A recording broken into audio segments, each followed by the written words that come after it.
Terima kasih Yang Berhormat Timbalan Ketua. Sahabat saya Yang Berhormat Labis menjawab soalan nombor 1 Tadi Ketua. Seksyen 26 Akta Polis 1967, Akta 344 mengenai kuasa kepada mana-mana pegawai polis mendirikan sekatan jalan raya, ringkasnya SJR, di atas jalan awam atau tempat-tempat awam demi untuk pertamanya menjaga dan memelihara undang-undang dan arahan-arahan atau menghalang dan mengesan jenayah. Untuk melaksanakan kuasa tersebut, pihak Polis Diraja Malaysia mewujudkan satu garis panduan khusus untuk mengadakan sekatan jalan raya seperti ditetapkan dalam Perintah Tetap Ketua Polis Negara A113, ringkasnya PTK PN A113. Dalam garis panduan ini menyatakan sekatan jalan raya didirikan berhampiran atau di hadapan balai polis atau di tempat-tempat strategik di mana pengguna jalan raya khususnya pesalah-pesalah tidak mempunyai ruang untuk membuat pusingan U atau mengelakkan diri sebelum sampai ke tempat sekatan.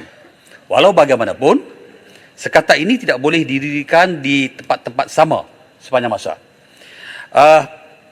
PTKPN 1A113 turut menetapkan supaya SJR didirikan di lokasi di mana kedua-dua belah jalan mempunyai ruang luas yang boleh digunakan sebagai tempat memeriksa dan tidak menyebabkan kesesakan jalan raya.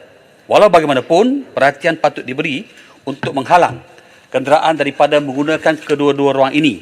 Oleh itu, halangan-halangan perlu dielakkan.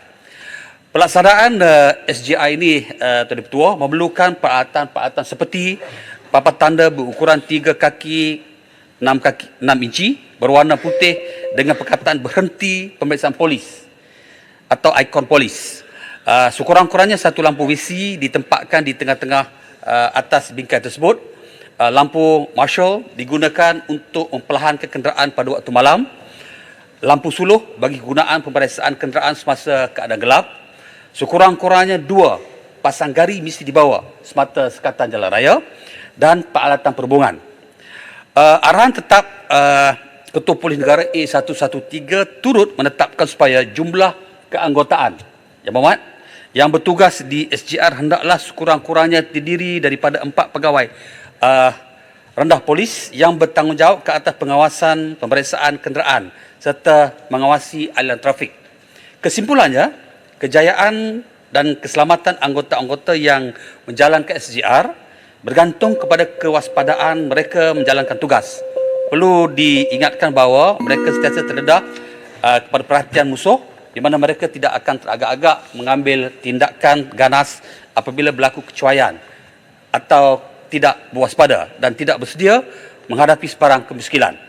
Pada amnya, SJR akan menyebabkan keadaan tidak selesa kepada pengguna jalan raya dan selalu terdedah kepada kritikan. Tahap disiplin yang tinggi, tegas dan bertimbang rasa perlu ada pada setiap anggota yang bertugas. Selaku kementerian yang menerajui aspek keselamatan dalam negeri, kita mainkan peranan penting untuk menyediakan platform selamat dan aman kepada rakyat. Kerana itulah, sekatan jalan raya yang diadakan oleh PJRM merupakan satu langkah untuk memelihara dan mengekalkan undang-undang ketenteraan awam serta mencegah atau mengesan sebarang bentuk pelakuan jenayah. Terima kasih, Ketua. Soalan tambahan Yang Berhormat. Terima kasih Yang Berhormat Timbalan Speaker atas penjelasan tadi.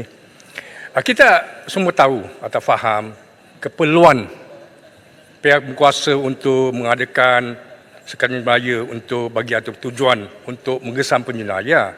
Tetapi tidak dinafikan bahawa terdapat segelintir anggota pihak polis yang menyalahgunakan kuasa mereka dengan tidak memperolehi kebenaran terlebih dahulu atau tidak mematuhi SOP roadblock atau sekatan SJR. Dengan mereka mengadakan sekatan raya dengan meletakkan 2-3 kon merah saja di tengah-tengah jalan dan juga di selekor jalan dan juga di tempat gelap. Mereka langsung tidak mematuhi SOP.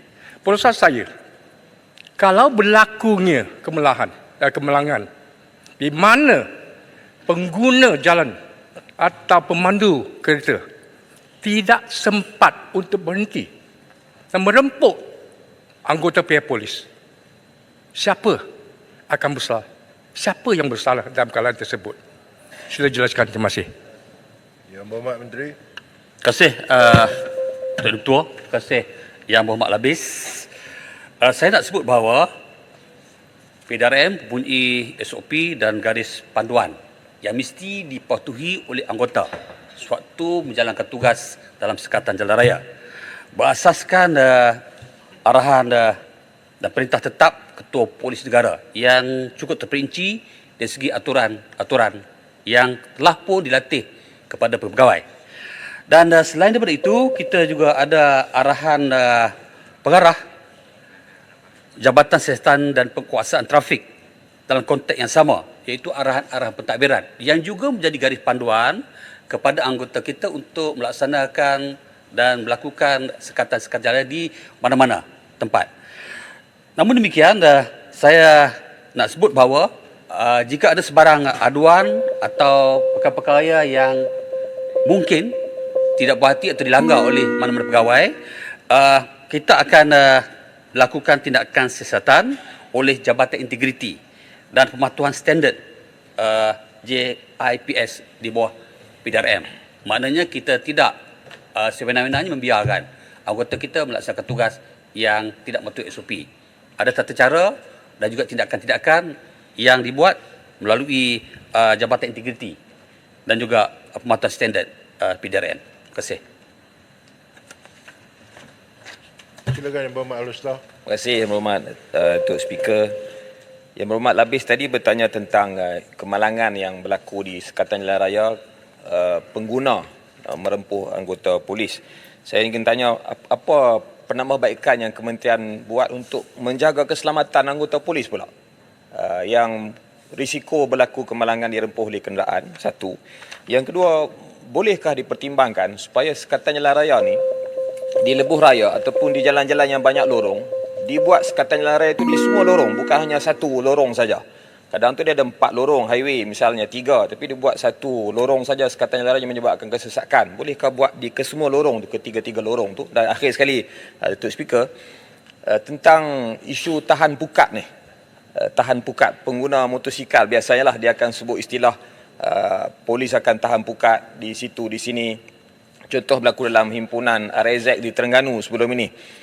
Betul ada undang-undang di situ dan ada pengguna motosikal yang tak patuh undang-undang, tapi dia dah berlaku tak harmoni hubungan antara polis dengan pengguna motosikal ataupun kelak-kelak motosikal. Soalan saya, apakah Kementerian bercadang usaha-usaha nak dibuat untuk mengharmonikan hubungan antara pihak penguatkuasa dengan pihak motosikal, terutamanya melibatkan kelak-kelak motosikal? Terima kasih Datuk Yang Bertuah. Yang Berhormat Menteri. Tertua, saya sebutkan tadi bahawa setiap penugasan kita mesti mematuhi peraturan dan arahan-arahan sama ada arahan Ketua Polis Negara dan juga arahan pentadbiran. Maknanya itu standard yang telah pun dipahami oleh pegawai kita. Saya juga nak sebut bahawa Sekatan Jalan Raya ini bukan hanya dilaksanakan oleh polis trafik, ada juga yang dilaksanakan oleh polis tugas am, iaitu yang berpakaian biru. Juga ini sekatan-sekatan biasanya untuk aspek-aspek jenayah. Ada juga Sekatan Jalan Raya dibawa oleh PGA. Ini di kawasan-kawasan sempadan misalnya. Contohnya road checkpoint, misalnya di kawasan-kawasan Exxon yang bertujuan untuk jenayah rentas padan, isu-isu militan dan sebagainya. Dan juga ada Sekatan Jalan Raya dibawa oleh bukan di bawah PDRM, yang dibawa oleh JPJ atau agensi lain yang juga mereka punya SOP tersendiri. Dalam soal ini kita juga sentiasa melakukan usaha untuk memberikan maklumat dan juga panduan dan juga perhubungan dengan mana-mana pihak, terutama pasukan-pasukan kumpulan ataupun satuan bermotor dan sebagainya. Namun mungkin saya mengambil maklum semua yang dibangkitkan tadi, dan dari masa ke semasa kita mendengar apa juga rungutan dan juga apa juga pandangan dan kritikan daripada pihak untuk bolehkan kita meningkatkan perkhidmatan kita kepada rakyat. Saya nak maklumkan ada disebut sini ialah soalan asal berkaitan Sekatan Jalan Raya di kawasan bukit atau di kawasan Seleko. Memang sekatan-sekatan tidak dibuat di kawasan-kawasan berkenaan. Kecuali jika berlaku kes-kes kemalangan di kawasan-kawasan berkenaan. Di kawasan bukit, Seleko. Itu bukan sekatan raya tapi lebih kepada soal mengawal lalu lintas. Sehingga kes kemalangan-kemalangan itu selesai. Siasatan dibuat IO dan sebagainya. Jadi, apa juga pandangan yang diberikan tadi kita ambil maklum dan kita akan perbaiki dari masa ke masa kerana tujuan kita adalah untuk menjamin keselamatan rakyat dan negara ini. Terima kasih.